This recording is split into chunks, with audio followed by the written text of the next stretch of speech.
Здравствуйте, дорогие любители рукоделия! Меня зовут Наталья Гресь, и я приглашаю вас в свою творческую мастерскую. Здесь мне удобнее всего будет показать свои изделия, потому что здесь они на своем месте. В последнее время я занимаюсь изготовлением декоративных подушек. Как видите, они выполнены в разных техниках. Вот эти, например, вязание крючком и аппликацию мы пока отложим в сторону, потому что мы сегодня поговорим о технике вышивания крючком, точнее о моей интерпретации этой техники о паркетном вышивании. И эти изделия выполнены в этой технике.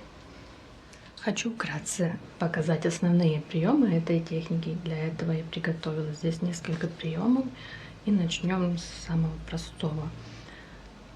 Это простая цепочка.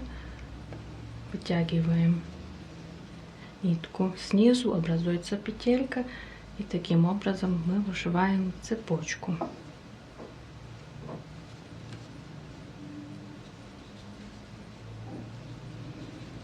Можно удлинить петельки, вышивать через 2 клеточки.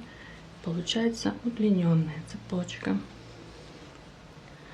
Второй вариант, который подходит для заполнения фона, это есть, собственно, паркетик. Вышиваем такими зигзагами.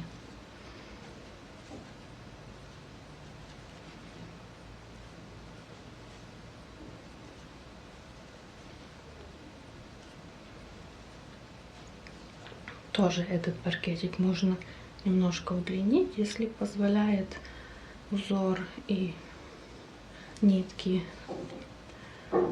Получается такой удлиненный паркетик.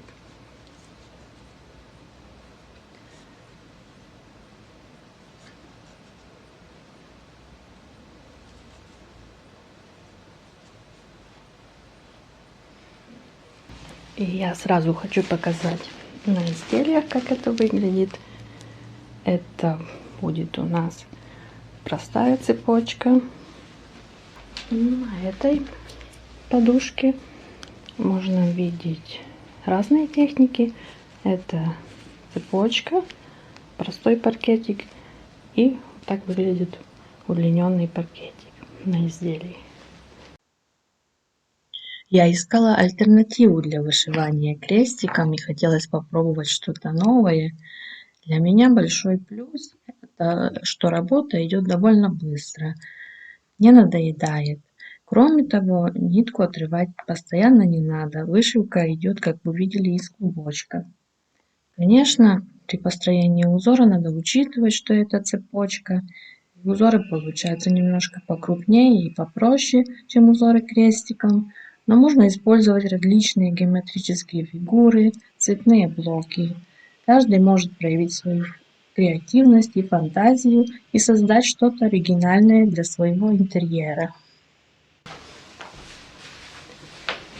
В следующий раз я подробнее все расскажу о технике, какие материалы я использую, нитки и так далее.